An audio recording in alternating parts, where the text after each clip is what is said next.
एक लाइन आपको ऐसे ड्रॉ कर लेनी है जो कि दोनों एक्सिस को, कोऑर्डिनेट एक्सिस मतलब एक्स एक्सिस को वाई एक्सिस को दोनों को कट करे। अब उन्होंने बोला कि is the length of perpendicular from the origin to the line. Origin से इस लाइन पर हमें परपेंडिकुलर ड्रॉप करना है।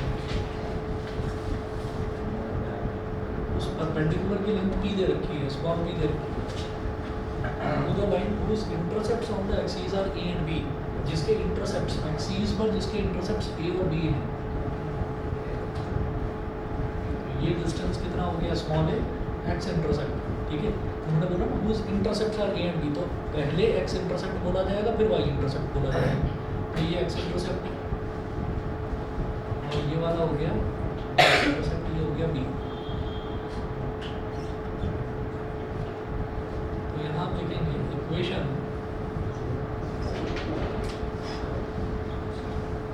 of such a line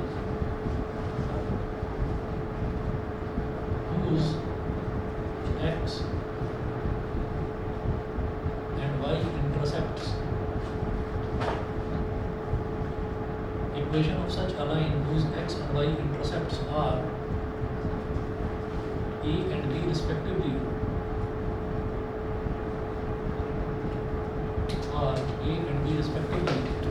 is equation कैसे बनेगी, ऐसे लाइन ये बनेगी x upon a plus y upon b is equal to 1। ये होती है equation intercept form of line. लेकिन इसको ax plus by plus c की फॉर्म में लेकर आना है। तो a और b का एलसीएम ले लो, a और b का एलसीएम हो जाएगा ab, ये b इधर x से मल्टीप्लाई हो जाएगा bx और ये a इधर y से मल्टीप्लाई हो जाएगा ay इज इक्वल टू 1। तो इस ab को उधर ले जाओ, dx plus dy is equal to ab, और इस ab को इधर ले आओ, dx प्लस ay और plus minus ab is equal to 0। ये हमारे पास इस इक्वेशन, ये वाली जो लाइन है इसकी इक्वेशन आ गई। तो यहाँ लिख दीजिए कि दिस इज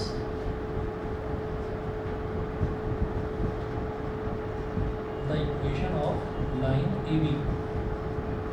इसको AB बोल दीजिए लाइन को, ये वाला पॉइंट कैपिटल A बोल दो और ये वाला पॉइंट कैपिटल B बोल दो। अब ओरिजिन के कोऑर्डिनेट्स क्या है, 0,0। ओरिजिन से इस लाइन का जो डिस्टेंस है, परपेंडिकुलर डिस्टेंस वो p दे रहे हैं, और परपेंडिकुलर डिस्टेंस निकालने का एक पॉइंट से एक लाइन के बीच का डिस्टेंस निकालने का फॉर्मूला हमारे पास है। तो यहाँ पर पूछने से पूछते हैं,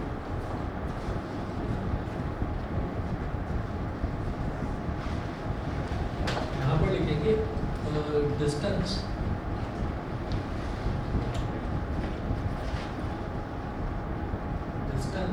of the line AB from origin, ये आपको दे रखा है स्मॉल p, और डिस्टेंस का फॉर्मूला लगा देंगे। तो ये जो है लाइन AB, इस लाइन AB की इक्वेशन ये आ गई हमारे पास, dx plus ay plus minus ab is equal to 0, ठीक है। और ओरिजिन से मुझे इसका डिस्टेंस निकालना है, तो ये x1 y1 हो गया, ठीक है। फॉर्मूला लगा देंगे ax1 प्लस by1 होगा फॉर्मूला। तो यहाँ लगेगा bx1 यानी कि b इंटू 0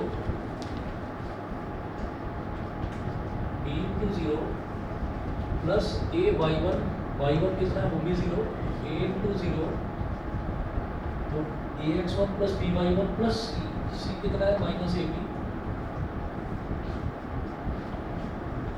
अपॉन अंडर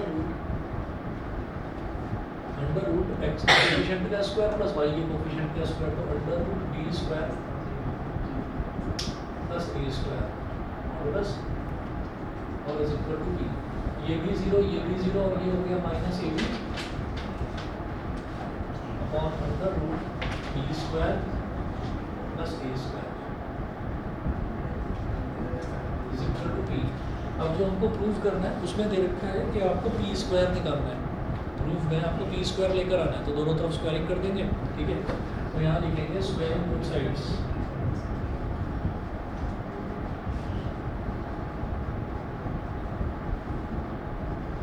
तो तो मॉड का स्क्वायर करेंगे तो चाहे वो नेगेटिव आ रहा हो चाहे वो पॉजिटिव आ रहा हो, मॉड का स्क्वायर करोगे तो वो टोटल पॉजिटिव ही हो जाएगा और मॉडुलस अच्छा है।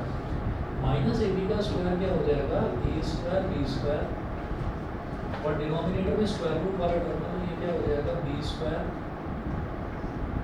प्लस ए स्क्वायर और इसका स्क्वायर कितना हो जाएगा बी स्क्वायर। हो गया। अब क्या करिए, taking reciprocal on both sides,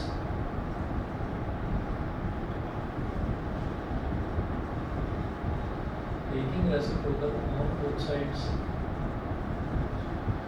ठीक, रेसिप्रोकल ले लेंगे तो ये हो जाएगा b square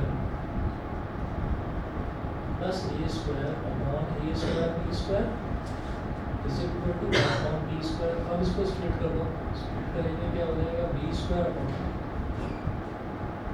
A square b square plus a square upon B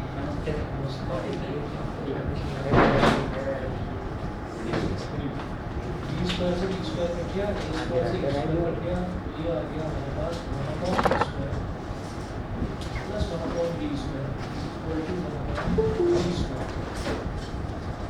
equal to 1 upon b square. और यही हमको प्रूव करना था। बताइए जी, सभी को क्लियर? क्लियर? अच्छा, अब जरा एक बार नई वाली बुक दिखाओ मेरे को, किसी की भी बच्चे के पास देना।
एग्जाम्पल तो जो पुरानी बुक में दे रखे हैं और नई बुक में दे रखे हैं, तो एग्जाम्पल तो सारे कवर्ड हैं और जो मिसलेनियस में क्वेश्चंस हैं नई वाली में 23 क्वेश्चन दे रखे हैं और पुरानी में 24 हैं।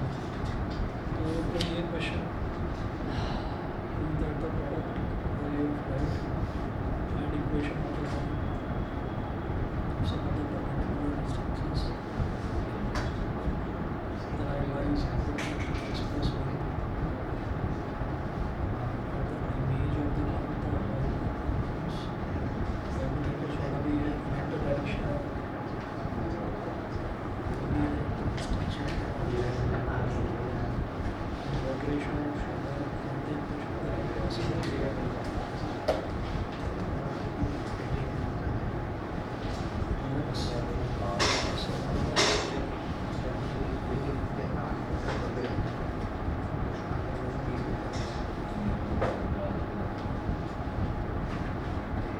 पुरानी बुक का बस क्वेश्चन नंबर 2 जो है वो नहीं है, क्योंकि वही नॉर्मल फॉर्म वाला क्वेश्चन, ठीक है, वो छोड़ देना, बाकी सब करना।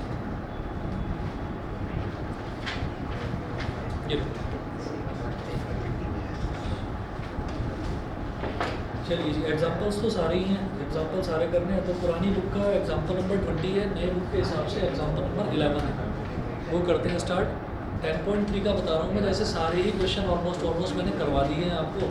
तो 10.3 के जो हमने क्वेश्चंस करे ना, एक बार ज़रा खुद को चेक करना, हम सारे इसको बंद करके, ट्यूशन वाली नोटबुक को बंद करके और खुद से ट्राई करना।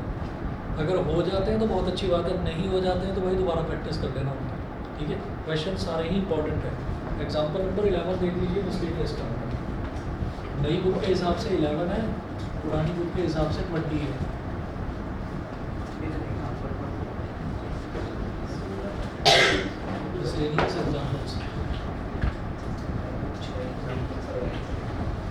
दे रखा है if the lines 2x plus y minus 3 is equal to 0, 5x plus k y minus 3 is equal to 0 and 3x minus y minus 2 is equal to 0 are concurrent, find the value of k। ठीक है, concurrent का मतलब जानते हैं क्या होता है? Congruent नहीं, कंकरेंट। तो अगर कोई भी 2, 3, 4, 5 कितनी भी लाइन्स हो, अगर वो किसी एक पॉइंट से गुजर रही है, किसी एक कॉमन पॉइंट से, तो हम उनको कंकरेंट लाइन्स बोलते हैं। ठीक है, अच्छा अब आप ये देखिएगा 3 लाइन्स हैं, तीनों की इक्वेशन हमको दे रखी है और ये कह रहे हैं कि the lines are concurrent then find the value of k। अच्छा अब आपके सामने इसमें एक प्रॉब्लम है, वो बताता हूँ मैं। एग्जाम्पल नंबर 11 है नई बुक के हिसाब से, पुरानी के हिसाब से है 20। तो लाइन्स, लाइन 1 ये क्या है? 2x plus y minus 3 is equal to 0, 2x plus y minus 3 is equal to 0, इसको इक्वेशन 1 बोलते हैं। लाइन 2 की equation 5x plus k y minus 3 is equal to 0, 5x plus k y minus 3 is equal to 0, equation number 2। Line 3x minus y minus 2 is equal to 0,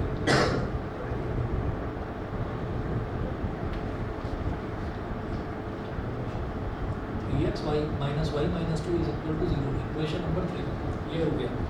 अब नई book में पता नहीं इन्होंने किस तरह से सॉल्व कर रखा है, शायद क्रॉस मल्टीप्लिकेशन होगा। सॉल्यूशन में देखिए क्रॉस मल्टीप्लिकेशन मेथड, ठीक है ना। तो क्रॉस मल्टीप्लिकेशन मेथड क्योंकि 10th क्लास में सिलेबस में से हट चुका है, तो आपको वो आता ही नहीं होगा। ठीक है, तो ऐसे ही कैसे करेंगे आप? ये देखिए, अगर मेरे पास 2 इक्वेशंस होती हैं, जैसे मान लीजिए 3x minus y minus 2, 2x plus y minus 3 is equal to 0, 2 equations होती है, तो मैं x और y की वैल्यू निकाल सकता था। अब ये तीनों ही इक्वेशन एक पॉइंट से गुजर रही है ना। ठीक है, तो अगर हम कोई भी 2 इक्वेशंस हैं, तो लीनियर इक्वेशन को अब याद करिएगा। लीनियर इक्वेशन को लीनियर इक्वेशन क्यों कहते थे? क्योंकि अगर उसके आप ग्राफिकली उसको प्लॉट करने की कोशिश करेंगे तो स्ट्रेट लाइन बन जाएगी। ठीक है, तो मैं इक्वेशन नंबर 1 और इक्वेशन 3 को सॉल्व कर लूँगा। सॉल्व करके मेरे पास जो x और y की वैल्यू आएगी ना, उसी x और y की वैल्यू को मैं यहाँ डाल दूँगा, k की वैल्यू हो जाएगी। बस इतना। तो इसमें लाइन वाला कोई खास कॉन्सेप्ट यूज़ नहीं करना। समझ गए? नहीं समझे? आप एक काम करिए, जैसे हमने कहा लाइन 1 है, तो ये लाइन 1 होगी L1, एक और लाइन बना दी हमने, ये हो गई लाइन 2, और एक और लाइन बना दी, ये हो गई लाइन 3, ये हो गई लाइन 3। अब हमसे ये कहा जाए कि ये बताओ पॉइंट ऑफ इंटरसेक्शन क्या है इनका, कहाँ पर ये मिल रही है, इनका पॉइंट ऑफ इंटरसेक्शन बताओ। तो पॉइंट ऑफ इंटरसेक्शन बताने के लिए कोई भी 2 लाइन्स को सॉल्व कर लो आप, बस ये करना। और उन 2 लाइन्स को जब आप सॉल्व करोगे, सब्स्टिट्यूशन लगा दो या एलिमिनेशन लगा दो, या 10 लगा दो, उन 2 को सॉल्व कर लो। 2 को सॉल्व करके k की वैल्यू -2, हाँ सॉल्व करके आया ना।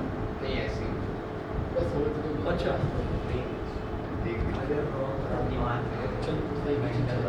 मतलब तुम्हारा असर आ रहा है उसके ऊपर। सर तो उसने देख कर आंसर सर बता देते हो। आप बोल रहे सब ज्यादा शुरू का मेरे को पहले ही बोल दिया -2 है इसका आंसर, बंदा उससे भी आगे। अब क्या करें, अब चलो रेस्ट ले लेते हैं इसीलिए स्लो डाउन करके।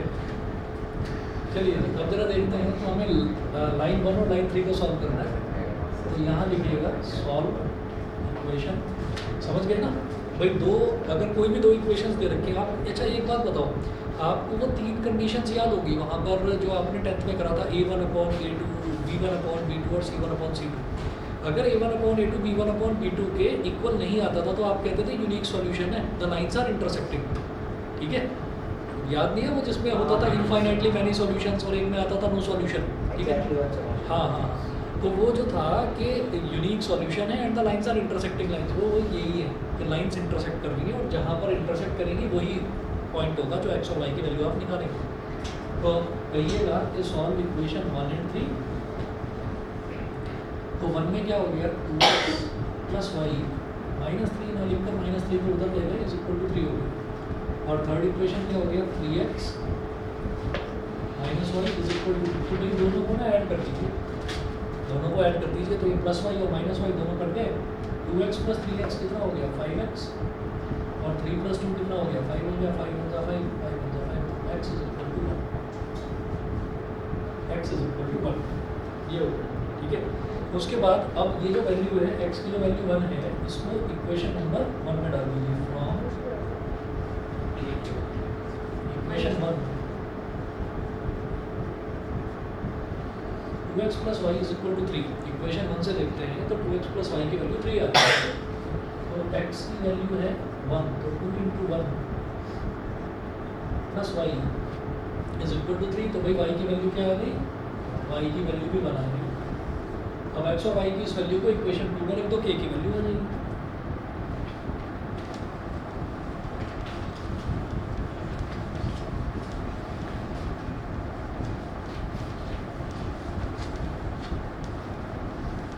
यहाँ लिखिएगा since the lines are concurrent,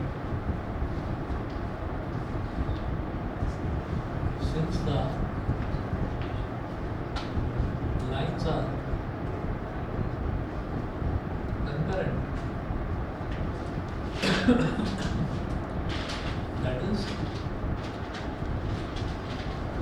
they have a common point of intersection. They have a common point of intersection. Point है तो so 1, 1 will satisfy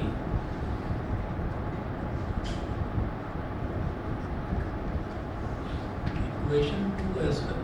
इक्वेशन 2 को भी सेटिस्फाई करेगा 1, 1, तो x की जगह 1 डालिए यहाँ पर 5 × 1 प्लस k, y की जगह भी 1 और -3 is equal to 0, 5 plus k -3 is equal to 0, तो k plus 2 is equal to 0, तो k इज इक्वल टू -2। ठीक है, हमें k की वैल्यू निकालनी थी, k की वैल्यू आ गई -2। उसके बाद देखिए जी अगला example, find the distance of the line 4x - y is equal to 0 12 है। Distance of the line 4x - y is equal to 0 from the point P4, measured along the line, making an angle of 135 degree with the positive x-axis। ठीक है, तो अब देखिएगा find the distance of the line 4x - y is equal to 0।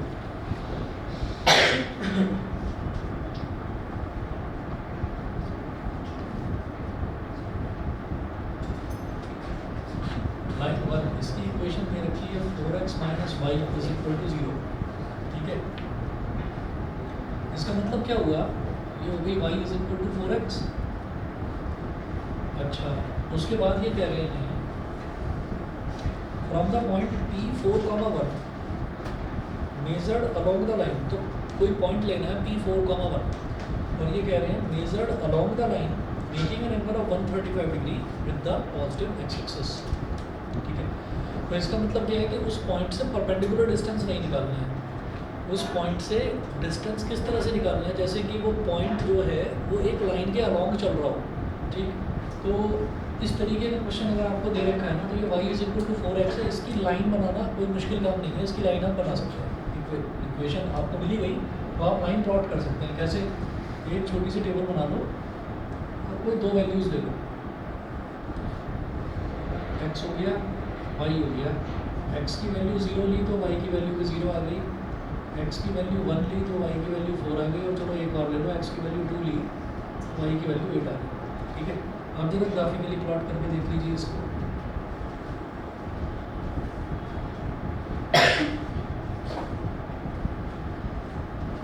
0, 1, 2, 3, 4, 5, 6, 7, 8, 9 और 10, यहाँ तक ले लिया बस। y में हम 8 तक ही जा रहे हैं ना, और x में तो बहुत ज़्यादा वैल्यूज़ लेने की ज़रूरत ही नहीं है। 1, 2, 3, 4, बस इतना ही। जब x 0 है तो y भी 0, तो यहाँ पर एक डॉट लगा दिया। फिर जब x 1 है तो y 4, जब x 1 है तो y 4। एक डॉट यहाँ लगा दिया। जब x2 है तो y 8, जब x2 है y 8, ये 3 डॉट्स हैं, इन तीनों को ज्वाइन कर दीजिए तो ये हमारे पास एक स्ट्रेट लाइन आ गई y is equal to 4x। ठीक है, ये एक लाइन आ गई। उसके बाद वो कह रहे हैं कि आपको इस लाइन का डिस्टेंस निकालना है। एक पॉइंट दे रखा है 4,1, तो 4,1 पॉइंट कहाँ पर होगा, x में 4, तो x के 4 चलकर y एक्सिस के पैरेलल एक लाइन, y में 1 चलकर x एक्सिस के पैरेलल एक लाइन, इधर एक डॉट लगा दिया। और ये जो पॉइंट है, इस पॉइंट को हम, कोई भी पॉइंट है तो जैसे मान लीजिए पॉइंट दे रखा 4,1, तो यहाँ से गुजरने वाली एक लाइन है, इस पॉइंट से गुजरने वाली एक लाइन है जो कि positive direction of x axis के साथ में 135 डिग्री का एंगल बना है। तो मुझे यहाँ से P 4,1, तो मुझे यहाँ से और यहाँ तक वाला डिस्टेंस निकालना है, इस लाइन तक का डिस्टेंस निकालना है। तो इन्होंने बोल दिया कि that distance should be measured around this line, यानी कि वो ax1 + by1 + c upon √ a² + b², वो फॉर्मूला नहीं यूज़ होगा, इस लाइन के अलाउ निकालना है। तो कैसे निकालेंगे, आप इस लाइन की इक्वेशन निकालो, इस लाइन की इक्वेशन निकालो।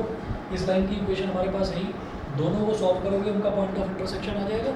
ठीक है, एक पॉइंट यहाँ आ गया, एक पॉइंट यहाँ आ गया, वो simple distance formula x2 - x1 का होल स्क्वायर + y2 - y1 का होल स्क्वायर, वो वाला समझ गए। तो ये अपनी ही तरीके का पहला क्वेश्चन है, ये भी अपनी तरीके का पहला क्वेश्चन था कंकरेंट वाला, लेकिन आसान था क्वेश्चन, आप समझ गए। ये वाला जो क्वेश्चन है इसमें है कि it should be measured around the line.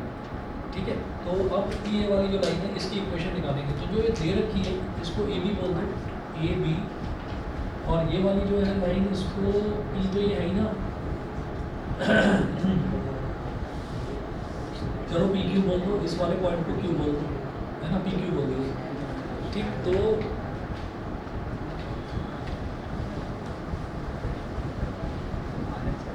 Online वाले बच्चे बता रहे हैं क्लियर है कि नहीं, आयुष्मान, अक्षय,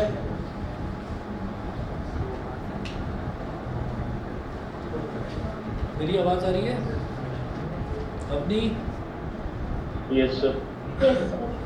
ठीक है, चलिए जी। तो मेरे को अब क्या करना है, मेरे को पी क्यू की लाइन की इक्वेशन निकालनी है। तो सबसे पहले पी क्यू का स्लोप निकालेंगे। तो स्लोप कैसे निकालेंगे, कोई भी लाइन एक्स एक्सिस के पॉजिटिव डायरेक्शन के साथ में एंटी क्लॉकवाइज एंगल जो बनाती है उसका tan थीटा, तो वो आपके पास स्लोप आ जाएगा।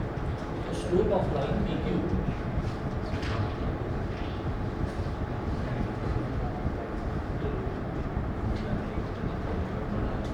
Is equal to tan 135। हाँ जी, इसको कैसे निकालेंगे, जब 90 डिग्री से बड़े एंगल्स होते हैं तो कैसे निकालते हैं, tan 90 × 1 + 45 डिग्री। ठीक है ना, 180 से छोटा है तो 90 × 1 में क्या ऐड करेंगे, 45। 90 × 1 में जब कुछ ऐड करें तो हम सेकंड क्वाड्रेंट में पहुंच गए। सेकंड क्वाड्रेंट में सिर्फ साइन पॉजिटिव है, ये tan है, तो ये क्या आएगा नेगेटिव। 1 क्या है, ऑड नंबर है, तो tan का बन जाएगा ऑड 45 होता है 1, और ये बाहर माइनस का साइन है तो ये हो गया -1। ठीक है, तो slope of line P Q ये -1 हो गया। उसके बाद इससे डायरेक्टली -45 भी है। हाँ, वो वाला भी कर दीजिए, तब भी यही है। अच्छा, तो अब हम ये कहेंगे इक्वेशन ऑफ पी क्यू, ये कैसे निकालेंगे भाई, y - y1, ये तो हमारे पास m आ गया ना, is equal to m × x - x1।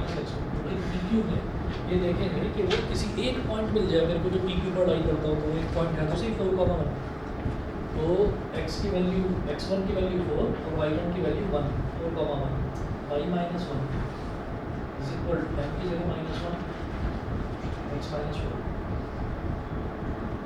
-1 × x -x -1 × -4 इस प्लस का 4, सब कुछ इधर ले आओ, x + y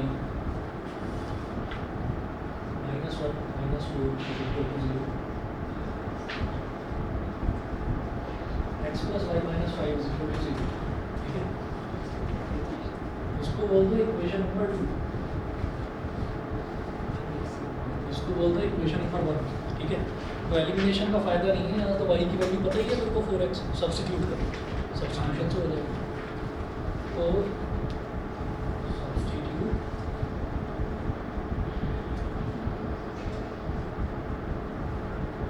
the value of y from equation 1, तो इक्वेशन 1 से जो y की वैल्यू है उसको यहाँ सब्स्टिट्यूट कर दो, तो x plus 4x minus 5 equal to 0, x plus 4x is 5x, minus 5 तो चला जाएगा प्लस 5, 5 होता है x की value is equal to 1, x is equal to 1, ठीक है। And y is equal to 4x, यानी कि 4 into 1, तो y की वैल्यू आ गई 4, ठीक है। तो कोऑर्डिनेट्स आ गए किसके, q के कोऑर्डिनेट्स आ गए 1,4।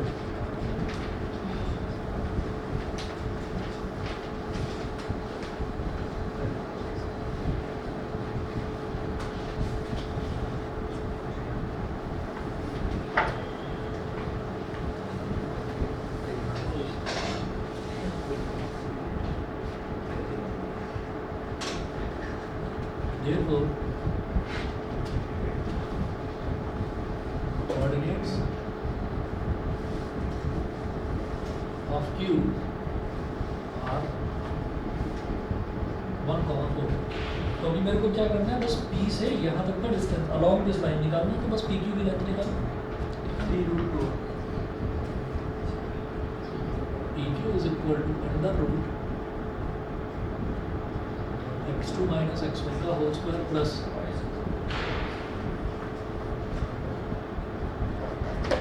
y2 minus y1 का होल स्क्वायर, ठीक है। तो ये आया, इसकी वैल्यू आई 1,4, तो x2 minus x1, तो 1 minus 4 का होल स्क्वायर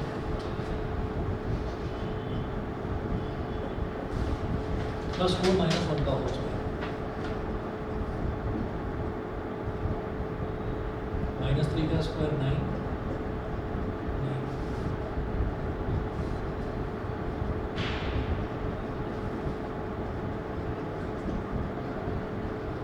3√2 यूनिट्स। ये तो पता नहीं सेंटीमीटर वगैरह क्या थे।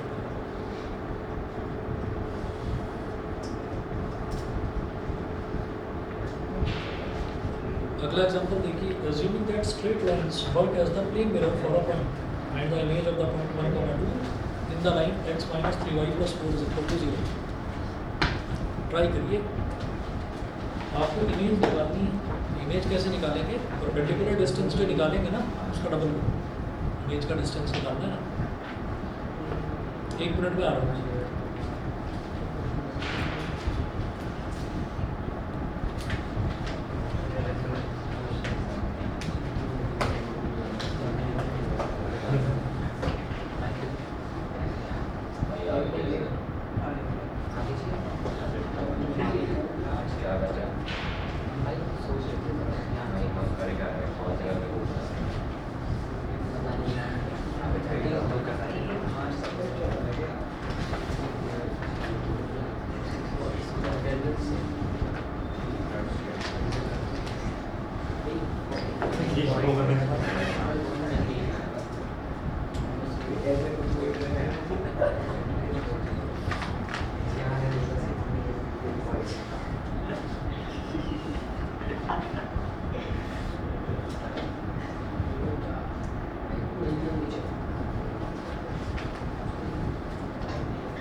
देखिए जी अगला क्वेश्चन जो है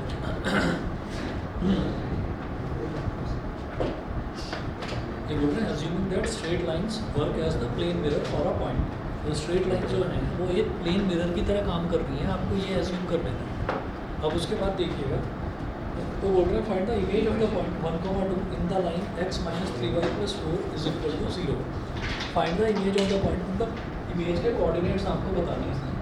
तो ये हमारा अगला एग्जांपल नंबर 13 पर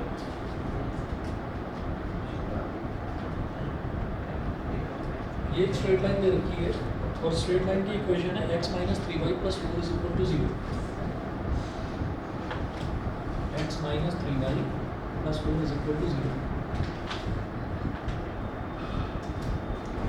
और यहाँ पर एक पॉइंट है, यहाँ पर एक पॉइंट है 1,2। इस पॉइंट को जो दिया P 1,2, ये पॉइंट है P। अब इन्होंने बोला assuming that straight lines work as plane mirrors for points, है ना। तो छोटे छोटे जो पॉइंट्स हैं उनके लिए प्लेन मिरर का काम करती है स्ट्रेट लाइन।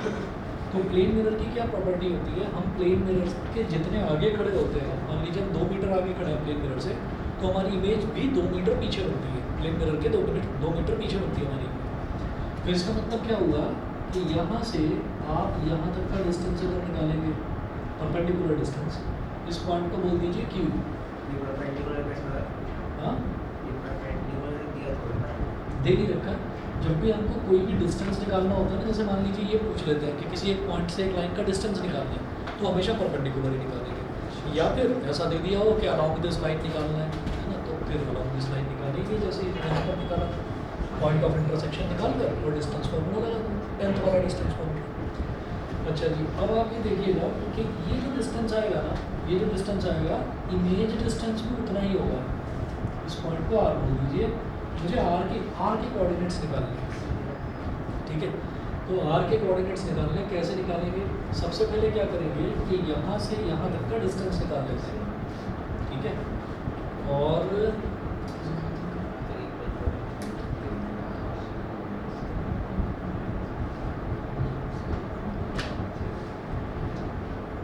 या एक और तरीका है, डिस्टेंस मत निकालो। सर एक बात बताओ। हाँ बताओ। सर PQ और QR इक्वल होगा ना, हाँ, तो P और R का कोऑर्डिनेट सेम नहीं हो सकते? P और R के कोऑर्डिनेट सेम नहीं होंगे। नेगेटिव एप्लीकेशन सेम नहीं हो सकते? हाँ, अगर हम ग्राफिकली बनाकर देखें तब तो हमें पता चल जाएगा, ठीक है। लेकिन उसके लिए फिर मेरे को इसका भी ग्राफ बनाना होगा, ठीक है। सर हम Q के कोऑर्डिनेट्स निकाल सकते हैं। हम Q के कोऑर्डिनेट्स निकालने की मैं सोचूं कैसे जो निकालेंगे। मिड पॉइंट सर हम बताया था ना, वो फोटो वाला। सुनिए, आप क्या करिए, ये वाली जो इक्वेशन है इसका स्लोप निकाल लोगे, इसका स्लोप निकालोगे तो इसका स्लोप आ जाएगा। ये दोनों परपेंडिकुलर हैं और जब इसका स्लोप आ गया तो एक पॉइंट भी हमारे पास, तो इस इक्वेशन की, तो इस लाइन की इक्वेशन बन जाएगी। अब जब इस लाइन की इक्वेशन बन जाएगी तो इसको सॉल्व करो और सॉल्व करने के बाद में जो पॉइंट ऑफ इंटरसेक्शन है वो Q ही है, वो और फिर आ जाएगा। एक साथ 3 आती है क्या भाई?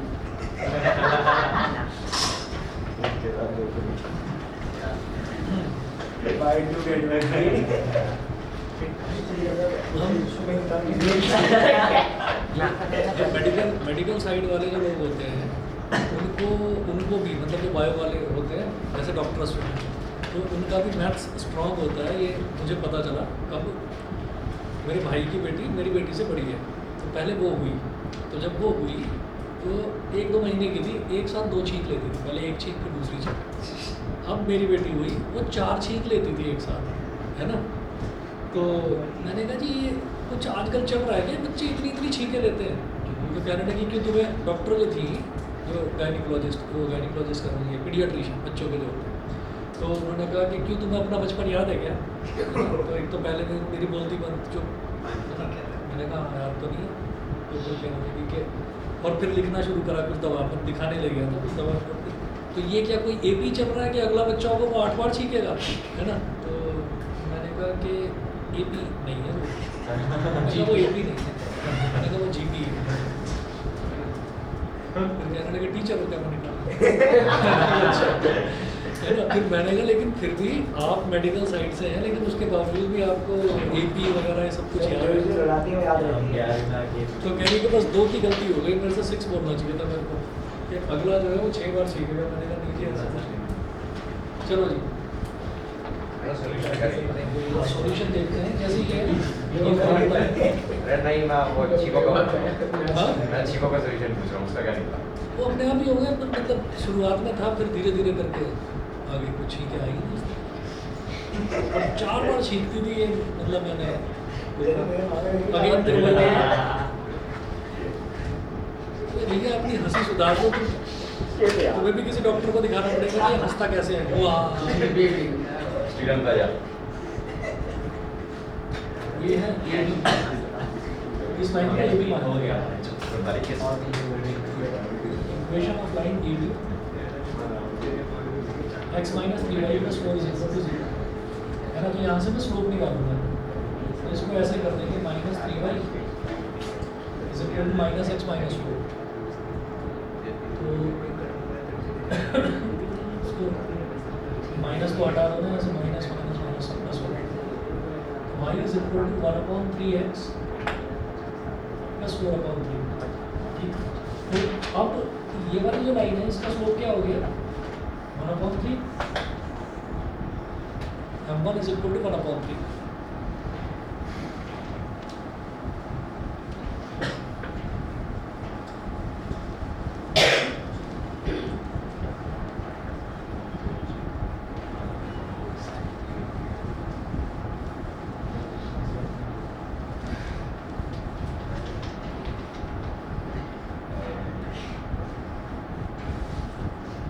m1 is equal to 1/3। अब हम ये कहेंगे कि ए बी और पी क्यू ये दोनों एक दूसरे को परपेंडिकुलर है।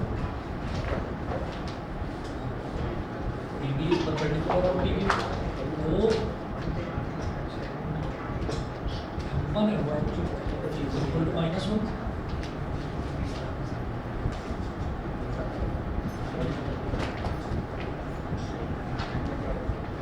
तो पी क्यू का स्लोप आ गया हमारे पास -3, पी क्यू का स्लोप -3 आ गया। इक्वेशन निकाल लो पी क्यू की, इक्वेशन ऑफ पी क्यू। तो पी क्यू की इक्वेशन क्या हो गई, ये हो गया x1 y1 है ना, और इसका स्लोप हमारे पास आ गया -3, स्लोप -3 आ गया। और कोई एक पॉइंट चाहिए, तो वो एक पॉइंट हमारे पास 1,2, तो y minus y1 is equal to m2 into x minus x1। तो y माइनस y1 क्या है -3 और x माइनस 1 -3x और +3। और अब क्या करेंगे, इसको उधर ले आओ, 3x प्लस y और -2 को उधर ले जाओ, 3x plus y is equal to 5। इसको इक्वेशन नंबर 2 बोलते हैं। और ये वाली जो इक्वेशन है इसको ऐसे लिख लो, x minus 3y is equal to -4, ये इक्वेशन नंबर 1 होगी। ठीक है, अब इक्वेशन नंबर 2 जो है ना, इसमें 3 से मल्टीप्लिकेशन कर दो इसका, और फिर 1 में इसको ऐड कर देना। हम क्यों कर रहे हैं, देखिए ए बी की इक्वेशन हमको दे रखी है, पी क्यू की इक्वेशन हमने निकाल ली। दोनों को सॉल्व करेंगे एलिमिनेशन से या सब्स्टिट्यूशन से, जो आपका नंबर है वो पॉइंट ऑफ इंटरसेक्शन आ जाएगा क्यू, और क्यू क्या है वो पी आर का मिड पॉइंट होगा, तो आर अपने आप ही आ जाएगा। ठीक है, देखिए अब ये हो गई हमारे पास 3 3 9x plus 3y is equal to 15। Equation number 2 ये ऐड इक्वेशन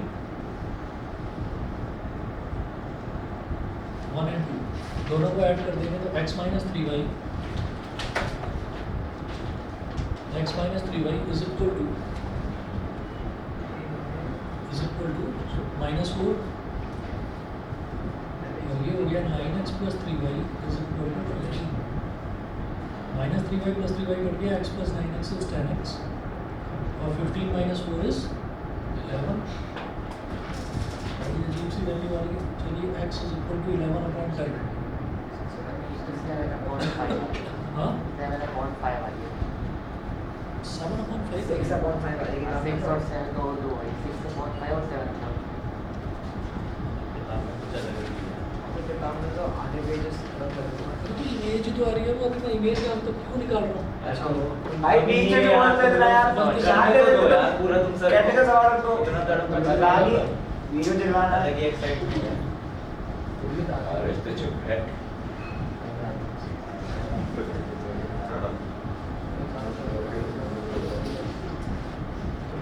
चलिए तो x is equal to 11 upon 10, उसके बाद फिर y निकालेंगे तो इसमें डाल दीजिए इक्वेशन नंबर 2 में फ्रॉम इक्वेशन 2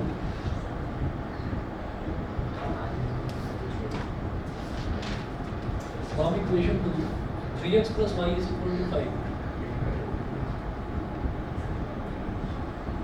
तो 3 into 11 upon 10 plus y is equal to 5.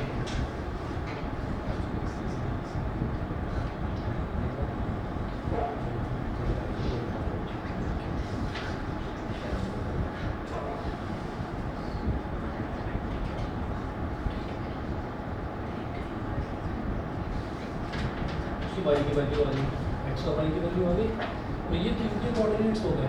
11 upon 10 comma 17 upon 10।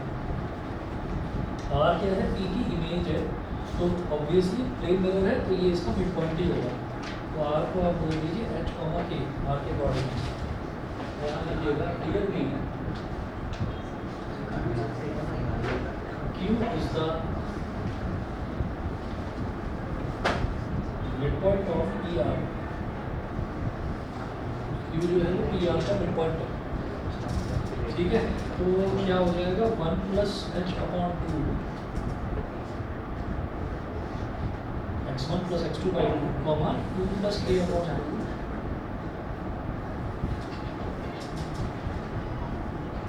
Is equal to 11 upon 10 comma 17 upon 10 plus h upon 2 is equal to 11 upon 10 और 2 plus k upon 2 is equal to 17 upon 10. 2 5s are 10, 5s are 10. 5 into 1 plus h is equal to 11. So 5 को इधर ले जाओ, करेंगे 1 plus h is equal to 11 upon 5 है, h is equal to 11 upon 5 minus 1. h is equal to 6 upon 5, 11 minus 5, 6 upon 5.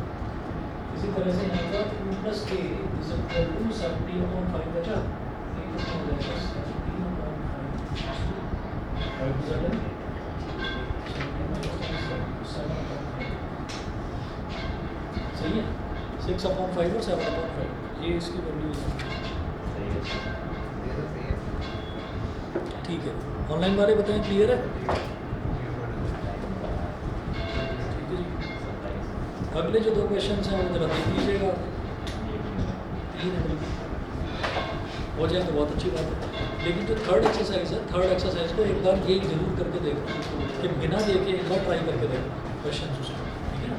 Third exercise काफ़ी important है।